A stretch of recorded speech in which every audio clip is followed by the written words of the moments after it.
तो देखिए कैसा बचा पार्टी। एक बार आप सभी का एक बार फिर से स्वागत है in depth my name is Praveen Kumar Thakur. CUET UG 2025 की काउंसलिंग प्रोसेस स्टार्ट करा गया है इन डेप्थ द्वारा। अगर आपको इसके बारे में बिल्कुल जानकारी नहीं है तो दो तरीके की काउंसलिंग प्रोसेस है, एक पेड काउंसलिंग, एक फ्री काउंसलिंग। ठीक है, दोनों की प्रॉपर डिटेल के लिए एक वीडियो दे रहा हूँ, जाके जरूर देखिएगा। एक बार उसको जाकर देख लीजिएगा, समझ लीजिएगा, तब आपको पता चलेगा कि आपके लिए क्या इंपॉर्टेंट है। अगर आप पेड काउंसलिंग ले सकते हैं तो वेल एंड गुड, 149 की पेड काउंसलिंग है वन टाइम पेमेंट में। ठीक है, बाकी अगर नहीं ले सकते हैं तो फ्री काउंसलिंग भी है, बहुत सपोर्ट है। इसी के तहत फ्री काउंसलिंग के तहत मैं आपको और धीरे धीरे करके एक चीजें करके बताने जा रहा हूँ। उसी के तहत आज मैं आपको सबसे पहले, अगर आप किसी भी यूनिवर्सिटी में काउंसलिंग के लिए जा रहे हैं, सबसे इंपॉर्टेंट होता है डॉक्यूमेंट। ठीक है, तो पहले मैं डॉक्यूमेंट की इन्फॉर्मेशन दे दूँ, उसके बाद अलग अलग यूनिवर्सिटीज की इन्फॉर्मेशन आप तक प्रोवाइड करूंगा। जब तक के लिए, अगर कोई चैनल पर नया है तो चैनल को सब्सक्राइब कर सकता है, बेल आइकन को हिट कर सकता है for more counselling detail and more counselling updates.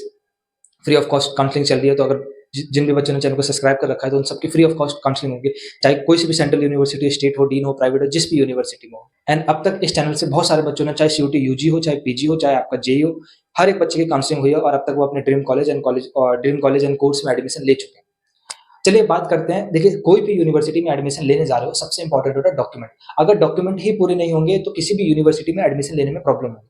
तो इसलिए इस वीडियो में मैं आपको डॉक्यूमेंट की डिटेल दे देता हूँ, क्या क्या डॉक्यूमेंट आपके पास होने चाहिए। देखिए, अगर आपका एग्जाम हो चुका है, वेल एंड गुड, आपको अब बहुत सारी चीजें, देखिए काउंसलिंग प्रोसेस बहुत लंबा है, डिटेल वीडियोस बना रखी है मैंने, एक प्लेलिस्ट लॉन्च कर रहा हूँ काउंसलिंग 2025 की। उस प्लेलिस्ट को जाके विजिट करिएगा, लिंक डिस्क्रिप्शन में देता हूँ। जितनी भी वीडियो मैं डाल रहा हूँ, अगर आप फ्री काउंसलिंग के लिए, मतलब आपके पास पैसों की दिक्कत है, तो उस वीडियो को देख लीजिएगा। फ्री काउंसलिंग की प्लेलिस्ट आपकी बहुत हेल्प करेगी और आप अपने एक मनपसंद ड्रीम कॉलेज एंड कोर्स को लेके अपनी मनपसंद यूनिवर्सिटी में एडमिशन ले चुके होंगे।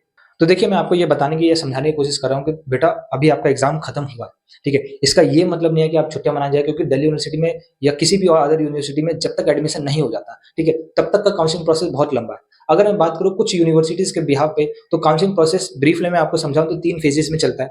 ठीक है, फेज 1 जिसमें आप, हर एक यूनिवर्सिटीज की खुद की वेबसाइट लॉन्च होती है, उस वेबसाइट पे जाके अपना फॉर्म फिल करते हैं, इंपॉर्टेंट जानकारी देते हैं, डॉक्यूमेंट देते हैं एंड फीस पेमेंट करते हैं। ये सारी चीजें क्या होती है, फेज 1 में होते हैं। फेज 2 वो होता है जब जैसे आपका रिजल्ट आ जाता है, उसके जैसे आपका एनटीए का रिजल्ट आ जाता है, उसके बाद आपके मार्क्स ऑटोमेटिकली कैलकुलेट कर लिए जाते हैं उस पर्टिकुलर वेबसाइट के द्वारा। ठीक है, एंड उसके बिहाफ पे आपको एक अपनी प्रेफरेंस बना के सबमिट करनी होती है। जैसे प्रेफरेंस सबमिट हो जाती है, फेज 2 आपका बंद हो जाता है। फेज 2 बंद होने के बाद आपके पास फेज 3 ओपन होता है, जहां पे आपको कट ऑफ आती है, जिसमें आपको सीट मिलती है, आप एक्सेप्ट करते हैं, आप उसको अपग्रेड करते हैं, आप उसमें फी पेमेंट करते हैं, डॉक्यूमेंट वेरिफिकेशन होता है। ये सारा फेज 3 का प्रोसेस होता है। तो कोई भी यूनिवर्सिटी हो, चाहे स्टेट हो, डीन हो, सेंट्रल हो, प्राइवेट हो, जो भी यूनिवर्सिटी हो, तो कोई भी यूनिवर्सिटी इस चीज का वेट नहीं करती कि एक बार CUET का एग्जाम खत्म हो जाए उसके बाद हम सारा अपना काउंसलिंग प्रोसेस स्टार्ट करेंगे। ऐसा नहीं होता। यूनिवर्सिटीज बहुत पंक्चुअल होती हैं। यूनिवर्सिटीज ये चाहती हैं कि अगस्त से उनका एडमिशन प्रोसेस स्टार्ट हो जाए, ताकि उनका जो आपका first year, second year, third year, इसमें डिले होते जाता है। अगर लेट एडमिशन होगा तो एग्जाम वो लोग लेट कंडक्ट कराएंगे एंड ओवरऑल पूरा कॉलेज का या यूनिवर्सिटी का जो सिस्टम होता है वो बिगड़ जाता है। तो हर एक यूनिवर्सिटी, हर एक कॉलेज यही चाहता है कि 15 अगस्त तक हम कम से come first second cut off release कर दें एंड बच्चों को एंट्री दे दे कॉलेज में आने की, ताकि उनकी पढ़ाई स्टार्ट हो सके एंड एट द एंड तक सारी चीजें धीरे धीरे स्मूथली चलते रहे। तो इसी के तहत हर एक यूनिवर्सिटी इस चीज का इंतजार नहीं करती कि एक बार एग्जाम खत्म हो जाए। हर एक यूनिवर्सिटी, मैं उम्मीद यही करके चल रहा हूँ कि जिससे दिल्ली यूनिवर्सिटी 28 मई या 29 मई के करीब करीब अपना काउंसलिंग प्रोसेस स्टार्ट कर देगी। हालांकि जो आपका CUET यूजी 2025 का एग्जाम है वो 15 जून तक चल रहा है। ठीक है, तो आपको एग्जाम भी देना है और काउंसलिंग प्रोसेस का भी भरना है, तो इसी बीच में आपको सब करना पड़ेगा। सारे अपडेट जैसे आएंगे टाइम टू टाइम मैं आपको इस चैनल पर दे दूंगा, तो बेल आइकन को हिट रखिएगा ताकि वीडियोस डालो तुरंत आप तक पहुंच सके। अब डॉक्यूमेंट की बात कर लेते हैं। तो इतना समझ में आ गया कि काउंसलिंग प्रोसेस भी एक इंपॉर्टेंट पार्ट है और काउंसलिंग प्रोसेस में अच्छे से पार्टिसिपेट करना पड़ेगा। इसकी इंपॉर्टेंस क्या है? देखिए, काउंसलिंग प्रोसेस की बहुत इंपॉर्टेंस है। एक ऐसा बच्चा जो अपने टॉप हाई स्कोर के, मान लीजिए 1000 में से 900 लेके आए, उसको एक अच्छा कॉलेज यानी एक अच्छा कोर्स नहीं मिलेगा। ठीक है, ऐसा भी हो सकता है कि मिल सकता है और ऐसा भी हो सकता है कि ना मिले। लेकिन एक ऐसा बच्चा है जो अगर उसने अच्छे से काउंसलिंग में पार्टिसिपेट करा और उसके 1000 में से 600 आए, तो वो top college and top course लेके पढ़ रहा होगा। क्यों? क्योंकि काउंसलिंग बहुत इंपॉर्टेंट है। सबसे ज्यादा इंपॉर्टेंट दिल्ली यूनिवर्सिटी काउंसलिंग है, अदर देन जितनी भी यूनिवर्सिटीज है। ठीक है, तो काउंसलिंग में अच्छे से पार्टिसिपेट करना, इस चीज का ध्यान रखना।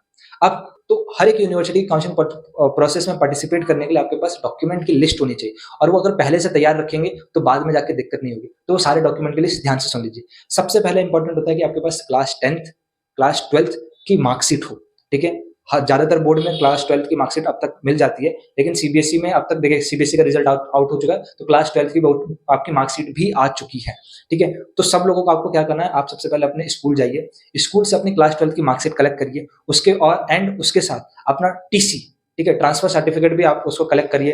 कॉलेज के मतलब आप क्या नाम है अपने स्कूल से, एंड उसके बाद कैरेक्टर सर्टिफिकेट, ये 3 सर्टिफिकेट की बहुत ज़रूरत है, इसको जाके कलेक्ट कर लीजिए। 10th की मार्कशीट आपके पास ऑलरेडी होगी 2 साल पहले जो मिल चुकी होगी।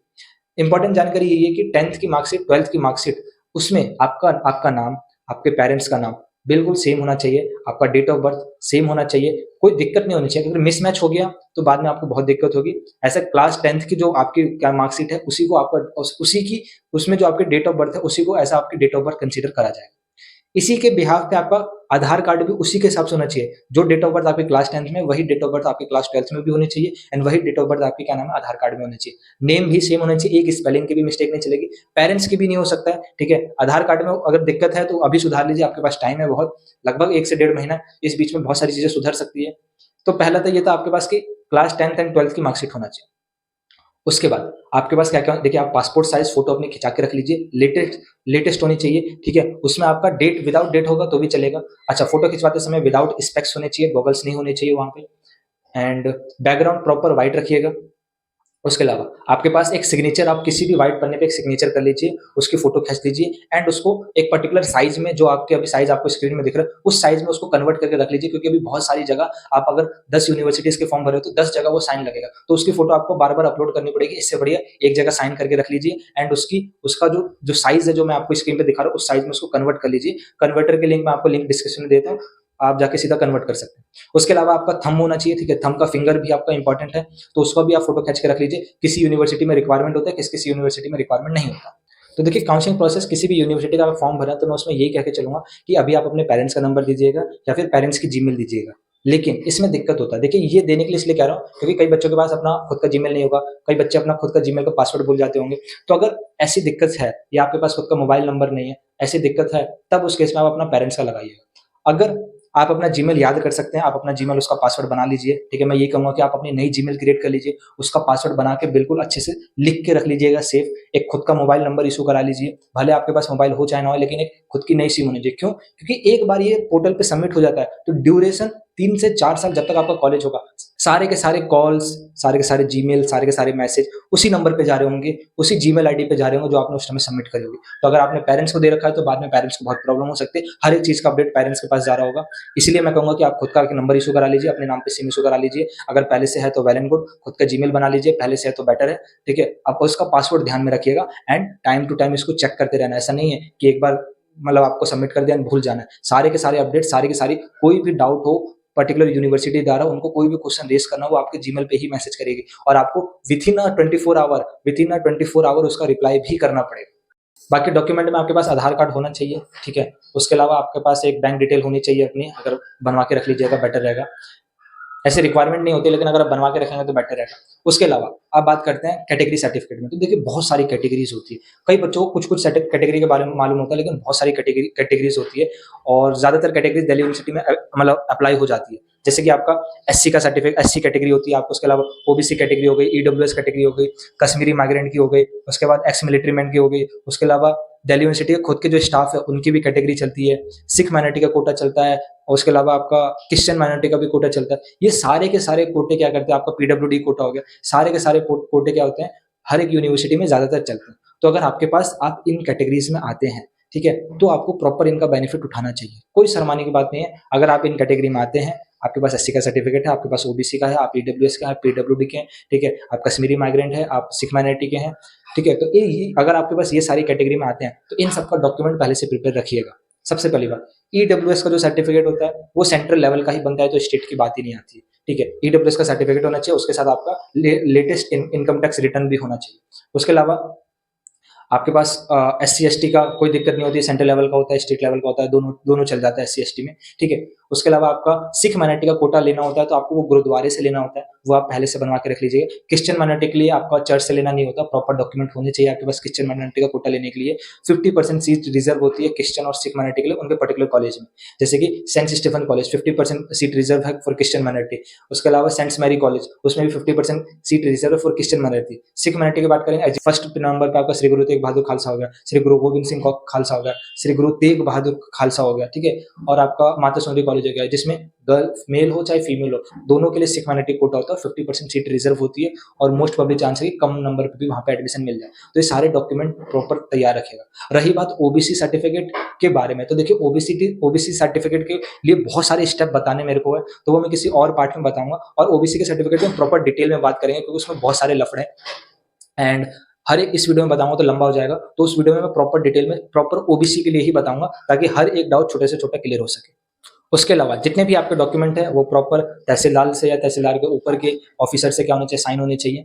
एंड इतने ही डॉक्यूमेंट के रिक्वायरमेंट है, इससे ज्यादा डॉक्यूमेंट की रिक्वायरमेंट नहीं है। इतने भी जितने मैंने बताए इतने भी आपको जरूरत नहीं पड़ेगा, लेकिन अगर आप अपने पास रखेंगे तो बहुत बेटर रहेगा। कहीं ना कहीं तो मांगा जाएगा, कहीं ना कहीं नहीं तो दिल्ली यूनिवर्सिटी में एक बार एडमिशन होने के बाद जब 2-3 महीने बाद फिजिकल डॉक्यूमेंट वेरिफिकेशन होते हैं, जब आप खुद डॉक्यूमेंट दिखाने होते हैं, उस समय ये डॉक्यूमेंट की रिक्वायरमेंट होती है। तो अगर आप पहले से ही तैयार रहेंगे तो अपने घर से लेते हुए आएंगे। कई ऐसे मैंने स्टूडेंट्स देखे हैं जो इन्होंने एडमिशन ले लिया, उनको डॉक्यूमेंट के बारे में मालूम नहीं था, तो जब डॉक्यूमेंट की रिक्वायरमेंट हुई तो वो वापस घर गए फिर डॉक्यूमेंट लेके आए। तो इसमें जाके ये जो पहले से अगर मालूम होगा तो इन सब झमेले से बच जाओ। ठीक है, तो वीडियो अच्छा लगा तो वीडियो को लाइक करिएगा। कोई भी डाउट हो, कोई सजेशन देना, कमेंट बॉक्स ओपन है, कमेंट कर सकते हैं। बाकी काउंसलिंग डिटेल्स के बारे में, ठीक है, अगर आपको पेड काउंसलिंग चाहिए, अगर कमेंट बॉक्स में एक नंबर दे देता हूँ, वहाँ पे आप अपना कोई भी डाउट हो आप सीधा मेरे को भेजिए, high I want a paid counselling. मैं जितनी भी डिटेल्स है वहाँ पे मोर काउंसलिंग के रिगार्डिंग वो सारी की सारी आपको सेंड कर दूंगा। एंड जो भी बच्चा अफोर्ड नहीं कर सकता, ऐसे मैंने फीस बहुत ही मिनिमम रखी है, 149 वन टाइम है। आप 10 यूनिवर्सिटी 100 यूनिवर्सिटी जिसकी भी काउंसलिंग कराइए, प्रेफरेंस लिस्ट मैं खुद बना रहूंगा, 24 आवर आपका काउंसलिंग सपोर्ट रहेगा, व्हाट्सएप ग्रुप सपोर्ट रहेगा, मेरा कॉलिंग सपोर्ट रहेगा, बहुत सारी चीजें बताने वाले। तो उसके लिए आप अलग वीडियो उसमें जाकर देख लीजिएगा, बहुत कुछ आपको मिलेगा उसमें। फ्री काउंसलिंग भी चलेगी, जो बच्चा 149 भी अफोर्ड नहीं कर सकता है तो देखिए जो चीज पेड में चलेगा वही चीज आपका फ्री में भी चलेगा, बस थोड़ा मेहनत आपको करना पड़ेगा। तो इस चैनल को सब्सक्राइब रखिएगा, बेल आइकन हिट रखिएगा। जल्द ही यहाँ पे लाइव क्लासेस स्टार्ट होगी फ्री काउंसलिंग के तहत। एंड काउंसलिंग 2025 वाली जो प्लेलिस्ट है उसको सेव करके रख लीजिएगा, इसमें जितने भी वीडियोस आएंगे आप देखते रहिएगा एंड इससे आपकी बहुत हेल्प होगी। तब तक के लिए स्वस्थ रहे, मस्त रहे। जय हिंद, वंदे मातरम।